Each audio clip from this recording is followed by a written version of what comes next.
This is Annuity Straight Talk. Since 2008, your host, Bryan Anderson, has helped clients nationwide navigate the complex market for annuities. With Bryan's assistance, hundreds of clients have achieved a profitable and secure retirement. I would know, because Bryan has answered many of my questions concerning annuities and retirement planning. So that you can benefit as well, let's get started. Here's Bryan.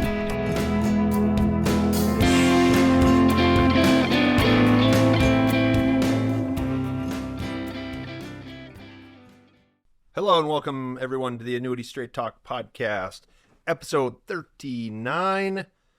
My name is Bryan Anderson, founder and creator of AnnuityStraightTalk.com, here to answer all your questions about retirement planning. And I don't know everything, but I know a lot. And I always tell everybody, if I don't have the answer, I know where to get it pretty dang quickly. So, here to help, love to do it. I took a week off. I apologize.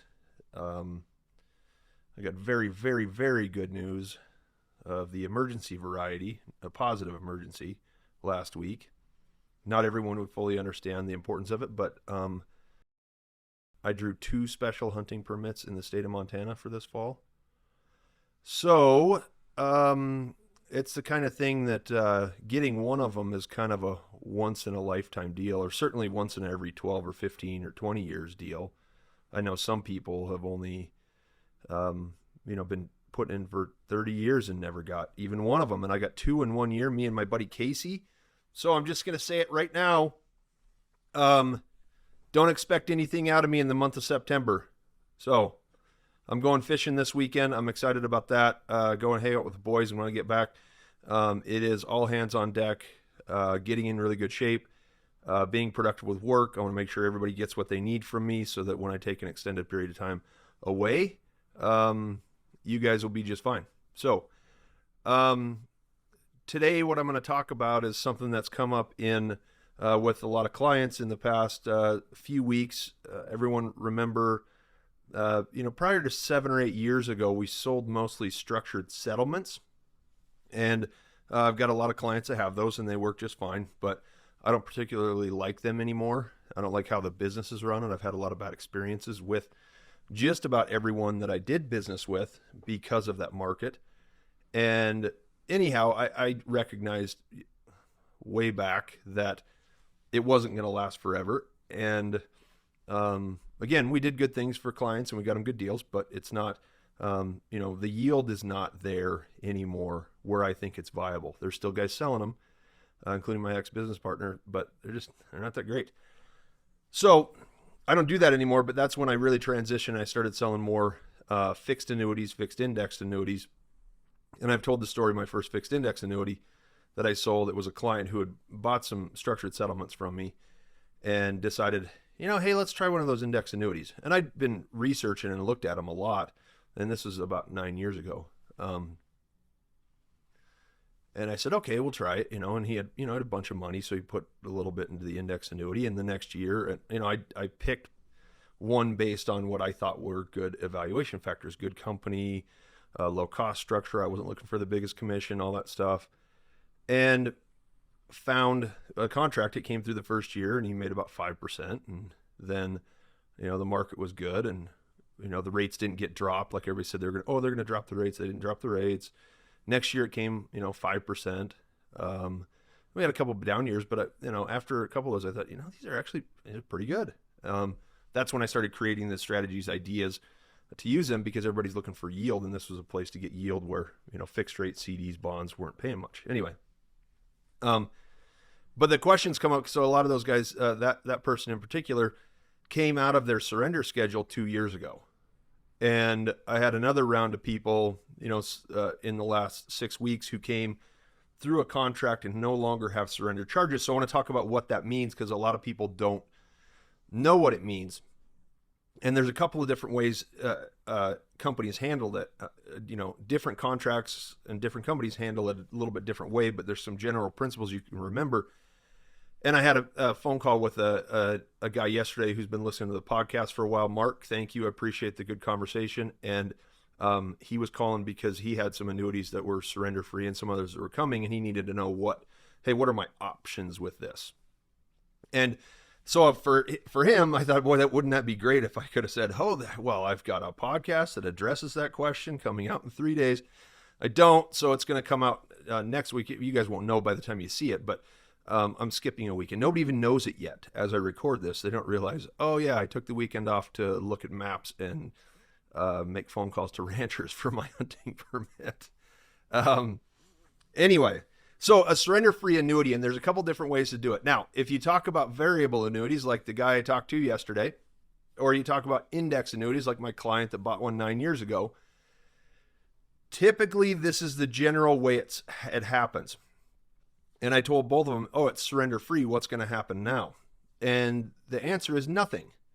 When it comes through a surrender schedule, in most cases, it simply means that you don't have surrender charges. The contract doesn't end. It continues to be the same contract that it was before. You just have full liquidity with the money. So what I tell everyone is there's a surrender period for an annuity, and then there's a maturity date for an annuity. We're talking about deferred annuities, right? The surrender period, when you go through that, means there are no charges of any type for taking out any money, whatever amount, from 1% to 100% of the money, no penalty. That's all it means. But the contract continues until maturity. At maturity date, if you're talking about a variable or an indexed annuity, then at maturity date is when you actually have to do something with the contract. And these maturity dates are age 95, 100, one even goes to 115 years old.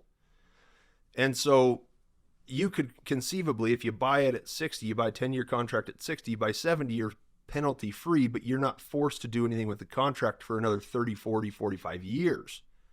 That's when it matures. And maturity simply means you either have to take the money out or you've got to annuitize it or do something with it. So if we're looking at, I know Midland National's age 115, and I always tell people, well, maturity doesn't matter. If you're still kicking at 108 years old, we'll start talking about your options because it doesn't really make much of a difference. So in the past, now I currently have a handful of annuities that I sold 17 or 18 years ago that were 10-year contracts that are still active and still paying. And those were all fixed rate annuities. And back then it was 6.5%, 7% guaranteed for 10 years. And what those contracts, like a traditional fixed annuity, they will spell out what your options are when the surrender term is done. And for those ones in particular, after the first 10-year period, they would reset that, say, 7% rate. And they would, you'd basically get current rates for the next 10 years. But it wasn't a new surrender schedule. It just said after 10 years, we're going to reset the rate to current rates, subject to a guaranteed minimum. Well, the guaranteed minimum was 4% with no surrender charges, and that was guaranteed for the next 10 years. And then after that, they reset it again. So I met a guy probably a year and a half ago who bought a fixed annuity in 1985. And his minimum guarantee after the surrender period was 5.5%. So he's been getting 5.5% since probably 1993 or 4. And then obviously there's some moron out there that tells him to surrender it. I think he was in his early 80s. I'm like, man, completely liquid 5.5%. That's amazing. And I'm sure the company would love for him to surrender it, but it's like, of course, there's a moron out there that's going to say, oh, you should get rid of it and buy this one with a 10% bonus. Idiots. So he called me and I said, man, I think he lived in South Dakota. I said, man, if I have to come to South Dakota and kick some ass, I will make sure you don't surrender that annuity. Hopefully, I don't have to go to any expense, that I could just talk some sense into him. But that was interesting, but that's how a lot of those ones work. And there's still some of those out there. So again, you're looking at, for all intents and purposes, in a surrender-free contract, nothing happens. It's the same thing. There's just no surrender fees. You have full liquidity. So if you want to make a change after that, in a lot of cases, I have, another client that came through a surrender period with, it was just, I think, just a couple of weeks ago when he came out. And he was asking these same questions. What happens? What happens? I said, you're fully liquid. It doesn't mean, and he said, well, it doesn't say fully liquid. No, the insurance company does not say fully liquid. They're going to speak in legal terms. Their legal terminology for fully liquid is 0% surrender fees, years 8 plus, 10 plus, whatever it would be. So for him, once I could convince him this is how the contract's going to work, he's going to take the money and he's probably going to divide it up into a few different places. But for the time being, he can just sit there. He put his money into a fixed rate. It's only getting him 1%, but he has full liquidity and he can sit here and watch as things change. His money's safe. It's with a great company. And he might take half of it and go do this and half of it and go do that. Could roll it out into an IRA and do managed money with it. He could do whatever he wants. So I always kind of said, when people ask, one of my things was, they said, what happens when the surrender fees are over? And I would say, well, it's your money. You can do whatever you want. You can keep the annuity. You can buy another one. You can buy a motorhome for all I care. Or you can take it out and stuff it under your mattress if you want to. Fully liquid, easy. Now, the difference so everybody wants to know, you do not automatically enter a new surrender period unless you choose to roll into a different contract that may have more benefits for you, more perceived benefits. So you can roll into a new contract. Some people do that. Not everybody does. So I mentioned the other person that's been out of surrender for 2 years and does not want to get into a new surrender schedule, and they're just going to keep the money there, retirement in a couple years, then make decisions at that point in time. So pretty simple and easy. Now, the difference, this is why you have to read. You can't just go and blanket assume that all of them work that way. So I'm going to show you. I'm not going to show it to you because I didn't redact the information. It's from a client, a renewal letter. Let's see. This person became surrender free, last week or something like that. Okay. And he had a MIGA, a multi-year guaranteed annuity, a fixed annuity. So I'm just going to read this. This is a different option. So you should know this ahead of time, what the options are. And these were disclosed. Nobody was surprised. This is just how it works. So it says your annuity is scheduled to renew on 4/10/2022. You must elect your preferred renewal option from the choices provided below no later than 30 days after your renewal date.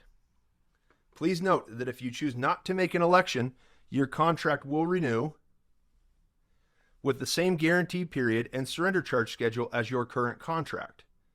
Here are your renewal options.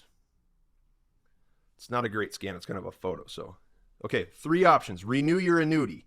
Your renewal interest rate will be 2.5% for 5 years.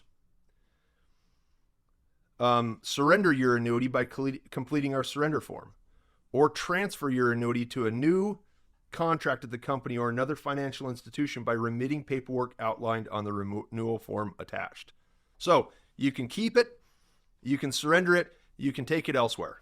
That pretty much covers all the options that you might have. Now, obviously, he wasn't happy with the 2.5% rate because it was lower than what he was going to get before. And I'll explain why I think that is. The insurance company wants you to lock into, obviously, they've got a lock in on the contract. If he doesn't do anything within 30 days, then he just automatically starts. Let's see. It says here on the form lower. Please note if you elect to surrender.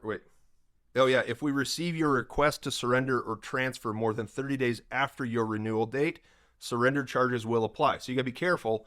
If you're going to move it, you got to have a plan ahead of time. But this is more often seen in a small subset of contracts in which, like the multi-year guaranteed, the 3-year, the 5-year, they do not all work like that, but a lot of them do. I would say, but that's the MIGA part of the market is a relatively small part of the market for all intents and purposes. Variable annuities are 60% of the market. Index annuities are gaining a bigger share. Between those two options, you're looking at probably 80% of all annuities out there. And so it's just an idea to tell you that, there's a couple different ways to do it, but in general terms, the surrender fee just means there's no surrender fees, and that's it. And the contract continues the same. So, the guy I talked to yesterday is like, man, that's a relief. I don't have to do anything. I was like, no, you're going to, I think he's, early 60s. I said, you can have those till you're 100 if you want to. But it was a relief to him to know, okay, good. Because it took pressure off.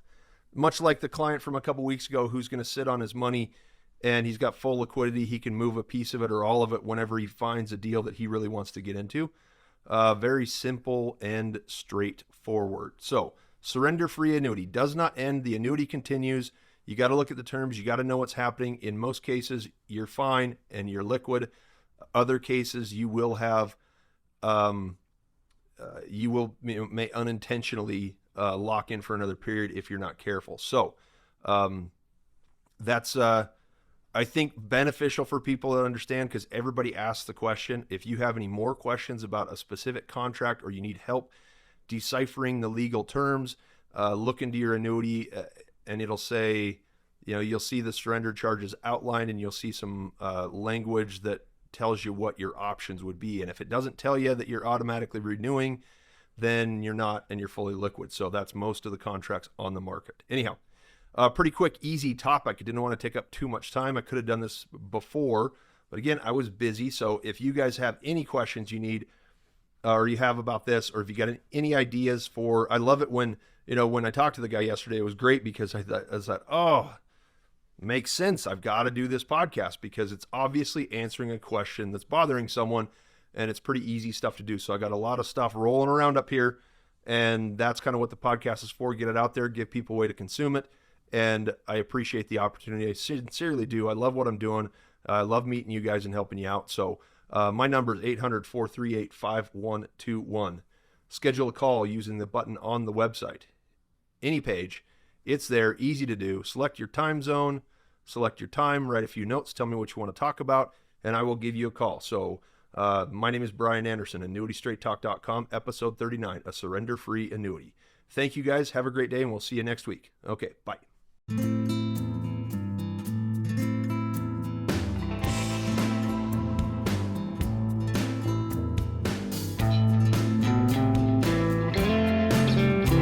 You have been listening to Annuity Straight Talk. The preceding information is for informational and educational purposes only and does not represent tax, legal, or investment advice. The views expressed by guests on this program are their own and do not necessarily reflect the views of Annuity Straight Talk or its partners. No information presented today should be acted upon without meeting with a qualified and licensed professional. It is important that you read all insurance contract disclosures carefully before making a purchase decision. Guarantees are based on the financial strength and claims paying ability of the insurance company.